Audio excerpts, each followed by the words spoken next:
the Knicks, the Celtics, the Pistons. Listen, one of these three teams is gonna get it. But like one of these three teams, maybe all of them, might hold an upset. I feel like the Cavs could potentially pull up an upset. I said a couple of weeks ago, right, that the Cavs have the possibility. I think that the Cavs have the possibility to potentially do something in the playoffs. Let me tell you guys something. Right now, I believe the Cavs, they're gonna pull off an upset. Like I said, the Knicks, Celtics, Pistons, one of those three teams, maybe, probably, if not all of them, are gonna hold it from the Cavs this offseason. I ain't gonna lie, bro. Like, we could potentially be seeing the Cleveland Cavaliers in the Eastern Conference Finals and potentially making a trip to the NBA Finals. Listen, compared to their form last season, they had an amazing regular season, right? That insane start where they went like 16-0 for their first 16 games, like incredible run. And in the postseason, they were hit with a lot of disappointments, hit with a lot of injuries. That kind of derailed, their postseason run. It's like coming into this season, they managed to keep the same squad or majority of the squad and decided to just run it back. They were hit with injuries and they're thinking to themselves, why not? Like, let's just run it back, And they did so. And I don't know what happened at the start of this season, but they just wasn't the Cleveland Cavaliers prior. They wasn't the Cavs last season, right? They've managed to retool, and boy, have they retooled. They are looking rejuvenated. They look like they've got new lease of life right now. That James Harden trade has done absolute wonders, man. Because I was sitting back looking at that trade at the time, I was like, ooh, like this, I don't know. I was a bit skeptical of it. I was thinking like, yo, this is just one of those things.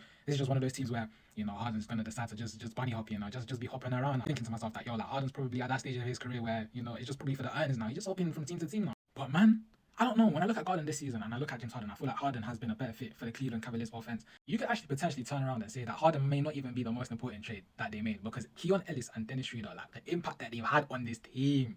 Talk about Galaxy impact, bro. Shout out Garp. Honestly, impact. Shout out Kobe. Like these two right now, yeah. Like I feel like the impact they're having on the Cavs right now, in the way Keon Ellis has been playing in Sacramento, he's been able to transfer that form, that way of playing onto the Cavs. And I feel like Dennis Schroeder, man, like yo, listen, that game against the Pistons yesterday, he was making costly turnovers. 2 costly turnovers that kind of put the Pistons back in the game, but I feel like Dennis Schroeder is a very decent pickup, man. I feel like he's a very competent backup, a great backup, right? Who could actually potentially start some games for you in this league. Like I feel like that was an amazing pickup. Now James Harden choosing not to get surgery on his thumb, because the playoffs are around the corner. He's going to be carrying a thumb injury into the playoffs.